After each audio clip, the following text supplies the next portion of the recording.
Dans cette plongée au cœur de la biologie du lapin. On a très souvent tendance à le voir comme une simple petite peluche adorable, n'est-ce pas? Mais en réalité, c'est très évolutif, littéralement forgé par son statut de proie, dicte des besoins d'une complexité absolue.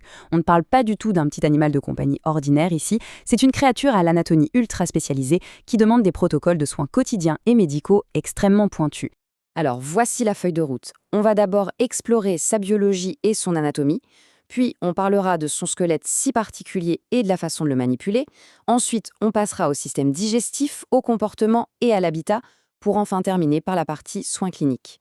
Première étape donc, la biologie et l'anatomie. Reprenons les bases. Et là, on commence avec une idée reçue très tenace à balayer. Non, les lapins ne sont pas des rongeurs. Pas du tout. Ils appartiennent en fait à l'ordre des lagomorphes. Et tous nos lapins de compagnie descendaient directement du lapin de Garenne européen sauvage. Donc même s'ils partagent quelques traits superficiels avec les rongeurs, leurs différences anatomiques sont fondamentales et ça change absolument tout dans la manière de s'en occuper. D'ailleurs, même si l'on parle de la même espèce, il existe plus de 80 races ou variétés distinctes aujourd'hui. Et ce qui est fou, c'est l'écart de taille. Ça va du minuscule compagnon d'à peine 1 kg jusqu'au géant qui dépasse allègrement les 10 kg. Pour vous donner une idée, c'est exactement comme comparer un chihuahua à un dog allemand au sein d'une même espèce. Du coup, l'environnement doit évidemment être pensé sur mesure pour chaque gabarit. Si on jette un œil à leurs données biologiques de base, on retient une espérance de vie moyenne qui tourne autour de 6 à 10 ans. Autre point super important, leur température corporelle normale est assez élevée, à 38,5 degrés Celsius. Gardez ces normes en tête, c'est vraiment la clé pour repérer rapidement quand quelque chose cloche. Bon, et voici peut-être le détail le plus fascinant, leur dentition.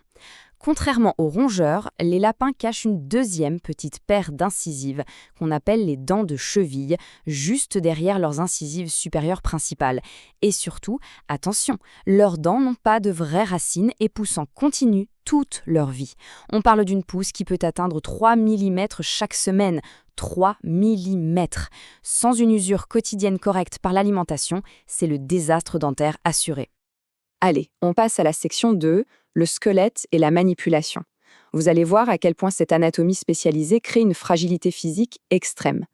Le point crucial ici, c'est que le squelette d'un lapin est incroyablement léger et terriblement fragile. Il ne représente que 7 à 8% de son poids total. Pour mettre ça en perspective, chez un chat ou un chien, on est plutôt autour de 12 ou 13%. Leurs os sont littéralement cassants et se fracturent très facilement, ce qui rend la moindre chirurgie orthopédique super complexe. Et à cause de cette structure si délicate, la manipulation ne s'improvise pas du tout. On ne soulève jamais un lapin par les oreilles, ça c'est une évidence absolue, mais il faut aussi impérativement soutenir fermement son arrière-train. Pourquoi ? Eh bien, si le lapin panique et donne de violents coups de patte arrière dans le vide, la force de ses propres muscles est tellement énorme qu'elle peut suffire à lui briser sa propre colonne vertébrale. C'est terrifiant et c'est une erreur de manipulation qui ne pardonne pas. Ce qui nous amène à la section 3, le système digestif. Probablement l'aspect le plus méconnu, voire le plus surprenant de leur survie. On doit se poser une question qui peut sembler un peu repoussante au premier abord, surtout quand on découvre l'animal. Pourquoi diable les lapins doivent-ils manger leurs propres excréments ? Ça choque souvent, c'est vrai, mais la réponse touche au génie évolutif. Ce processus vital s'appelle la kékotrophie. En gros, la nuit, le lapin produit des crottes très spéciales, molles et couvertes de mucus, riches en nutriments. Il les consomme directement à la sortie de l'anus. C'est une stratégie de survie incroyable pour réabsorber les protéines et les vitamines issues de la fermentation bactérienne dans son intestin. Empêcher ce comportement, c'est tout simplement le priver d'une nutrition indispensable. Du coup, ce tractus digestif ultra spécialisé exige une alimentation hyper stricte. Il faut 20 à 25% de fibres brutes pour imiter parfaitement l'herbe sauvage. Concrètement, ça veut dire que le foin ou l'herbe doivent être disponibles à volonté, tout le temps. Les fameux granulés du commerce, on les limite sévèrement à un maximum de 25 grammes par kilo pour éviter l'obésité. Et on oublie complètement les friandises riches en sucre ou en amidon sous peine de déclencher de graves problèmes intestinaux. On arrive à la section 4. Comprendre cette biologie, ça permet de comprendre naturellement leur psychologie et de savoir comment aménager leur habitat.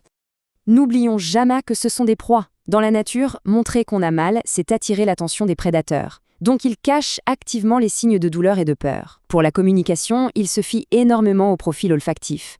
Et même s'ils sont très sociables et détestent la solitude, attention, deux mâles non castrés risquent de se battre violemment.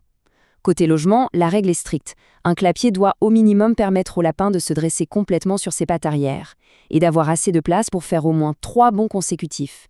S'il manque d'espace, l'inactivité causera une ostéoporose irréversible. Enfin, section 5. Voyons comment toutes ces spécificités dictent très lourdement les protocoles cliniques et vétérinaires. En clinique, le stress peut littéralement leur être fatal. Le simple bruit de fond ou l'odeur d'un prédateur les empêche de se détendre. Les hôpitaux vétérinaires doivent donc appliquer des protocoles d'isolement radicaux. Des salles d'attente et d'hospitalisation complètement séparées des chiens et des chats. Il faut nettoyer les pièces pour effacer toute trace d'odeur et utiliser des vêtements différents. Et il y a une technique toute bête, mais incroyablement efficace pour les apaiser lors des manipulations. Il suffit de leur couvrir les yeux. Et quand on doit passer aux interventions, comme poser une sonde nasogastrique pour nourrir un lapin malade, chaque étape compte. Mais il y a un piège redoutable. Contrairement à d'autres espèces, si vous glissez par erreur le tube dans la trachée du lapin au lieu de l'œsophage, il ne toussera pas. C'est dingue, non? C'est pourquoi une radiographie de contrôle est une étape absolument obligatoire avant d'injecter la moindre nourriture ou liquide. Pour la thérapie liquidienne, il y a bien sûr les voies classiques. Mais en cas de choc grave, leurs veines sont si fragiles qu'elles ont tendance à s'effondrer. La solution de dernier recours est alors assez fascinante, bien qu'extrême. Le vétérinaire peut être obligé de placer un cathéter intra-osseux directement dans le fémur pour leur administrer les fluides vitaux. Alors, toute cette présentation nous laisse sur une vraie prise de conscience quant à l'importance de cette biologie spécialisée. Un lapin n'est définitivement pas un petit chien ni un simple rongeur. Si une créature aussi unique a pu pendant si longtemps subir des erreurs médicales à cause de protocoles standards inadaptés, on est en droit de se demander quelles autres pratiques de soins largement acceptées font secrètement défaut aux autres animaux qui partagent nos vies. C'est une question qui donne vraiment matière à réflexion, vous ne trouvez pas ?